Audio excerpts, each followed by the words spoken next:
So it's another beautiful day in Miami.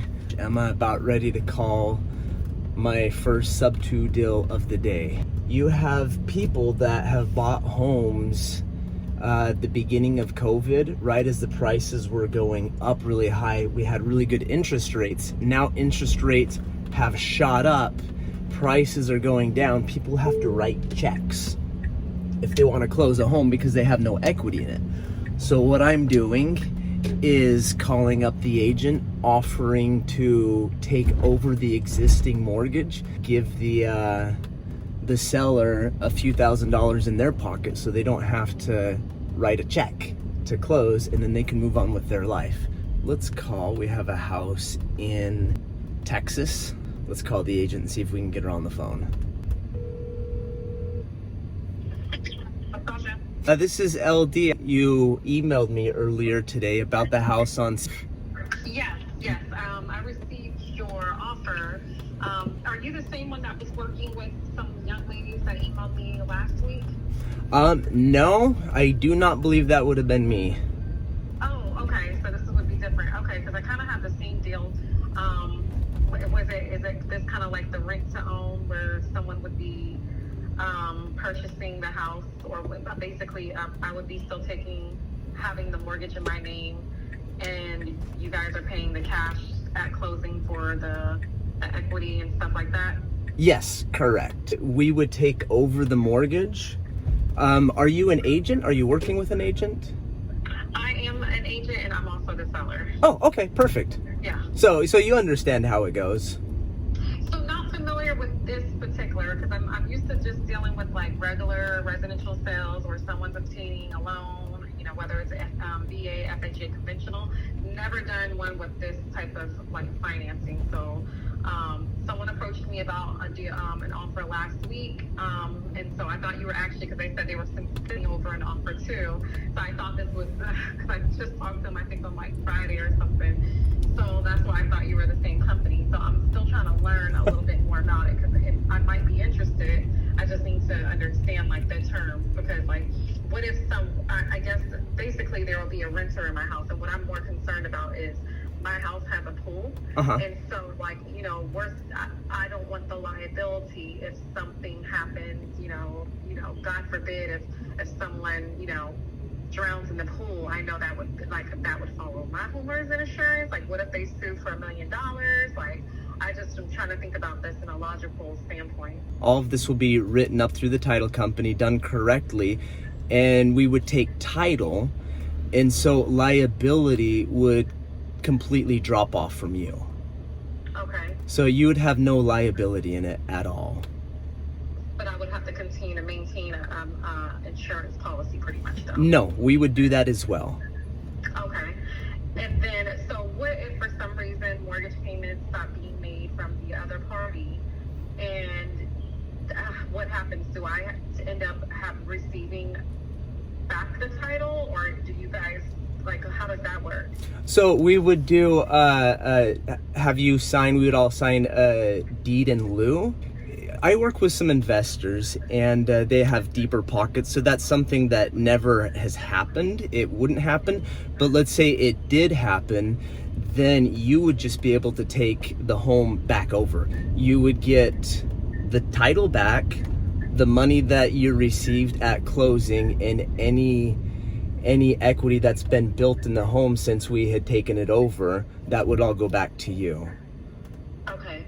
And what about repairs? Like, what if, whoever is living in it, they move out and leave it a mess? I guess there would be something written that, that would be, like, is there some type of deposits that's being held or anything like that? Yes, of course. And once again, the title would transfer over, and so it would be our property, and we would take very good care of it. Me personally, I have about 40 homes, so I would be working on this deal most likely personally, and I take care of all the homes. That's how I feed my family. Yeah, no bad renters going in there. Everything is professionally managed. The deal would all be done through title company, through lawyers. Everything would be set up in a very normal way. Okay. like a rent-to-own program. So how long would the terms be that the mortgage would still remain in my name? Since we do these things through the title company, the contracts can be written up in different ways. Whatever you feel comfortable, as long as that makes sense for all of us, then that's what we would do. So I'm not coming in here and saying, these are the terms, this is what I want. Right. Really, I want to make sure the terms that you're looking for, and if those work for us, then we could move forward. We just did this last week on a home actually out in Jacksonville. So I live in Miami, and we're doing this in Texas right now. We have one that we're closing on hopefully in the next few days. It's something that we're very accustomed to doing, and as long as it's a win-win situation for everyone, then it's a really quick, seamless process. The one we did in Jacksonville, it took just a couple of days, actually. Okay. So when you said there was the other person, you talked to him last week and you're still waiting on an offer, to me it sounds like they maybe don't really know what they're doing, because if they did, they would move on it quickly and you wouldn't just be sitting there going, what is going on? Yeah, I talked to them Friday and I told them to get back with me on Monday or Tuesday. So I was just like, okay, when I saw your email today, I was like, oh, this must be the offer they were referring to. If you tell me to get back to you on Monday, I probably get back to you on Sunday.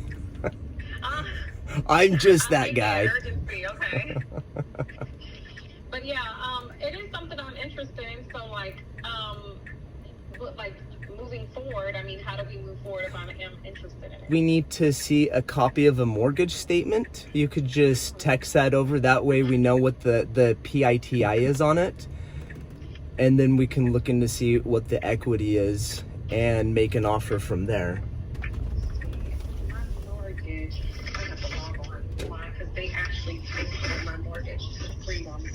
I'm like, did I receive a mortgage statement from them yet? I can't remember if I did or not. I could pull it up online. You know, I actually like that. There's lots of times we work with older individuals and they go, oh, I don't know how to get online. You know, I wait for them to mail it out to us, and then when I get it, I can go to FedEx, Kinko's, and I can fax it. I go, I don't know. I'm not super equipped to deal with that. I don't know what to do. Right. Yeah, no. Okay, so I guess then what, you pulled your comps and see, like, what you feel the house is worth? What is the interest rate on the home? 5.65. 5.65. We're really just buying the interest rate on the home. Okay. What is the equity that you have in your home? Do you know? Pretty much what I have it listed for. So I have it listed at $459. Okay. And I know I owe about $378 on it. Okay. So current statement. Is that what you need? The current statement? Yes. Okay, so let me download this and I can email it to you. Principal and interest. What's your email?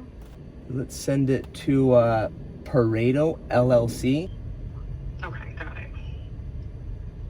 Could you just repeat that back to me just to make sure? It pulled up a picture. You're like in a black suit with a white top. Okay, that's that would be my business partner. I'm usually in a ripped T-shirt with flip flops and shorts. Oh, okay. But yeah, I have it. When are you looking to move out and get this transaction done? I mean, we can go really, really quickly. I can be out of here because, like, we already have a house under contract. Like I told you, we're looking to close in the end of October. Okay. So, I was really gonna start moving my stuff out in about a week, honestly. So, I can probably wrap this up I'll probably need at least like 2 or 3 weeks. Okay. Get everything out, but I can be out of here in 2 or 3 weeks. Okay, perfect. Well, I'm actually just meeting up with Dustin right now. He's the guy in that picture, the goofy tie and suit. Don't tell him he's goofy. He's so funny. This guy, I've always been very laid back and more high energy. Let's go and play. And he's up at 3 a.m. in the morning shooting me emails, and he's got an MBA in finance. So he's one of those guys. Without him, I don't know what I would do. I would just be running around in circles and playing all the time. Oh my goodness. Well, he's a hustler. He's ready to go then. That's what that means. Yeah, he is. I say things, but he makes them happen. So I learned long ago that you under promise and over deliver. And but then with him, I can start like over promising people, and then he like even delivers beyond that. So I'm like, well, as long as you keep doing things, you're smart and you're fast. Yeah, I get it. I like it. All right. Well, I guess you'll receive the statement, and we'll go from there. Awesome. Right. I will call you a little bit later. Thank you so much for your time. Thank you. Bye-bye. All right. Bye. Okay, so there we go. That's the first phone call of the morning. She's an agent, so she understands closing costs. It's to close on a home is about 9% in the United States of America, and that's between seller concessions, agent fees, which are up to 6%, closing costs, etc., etc. I don't remember the exact numbers that she said off the top of my head, but when it comes down to it, she'll get her commission, which is going to be about 2.53%. She'd mentioned that she's pretty close to what she bought the home for, and she mentioned there was a bit of a spread, but she understands that spread gets eaten up by closing the home. So we will probably be into this maybe 10% or less on a $300,000 home. That's about $30,000 if I'm doing my math correctly, and we're buying her interest rate, so it's a win-win situation for everyone. Let's get another deal done.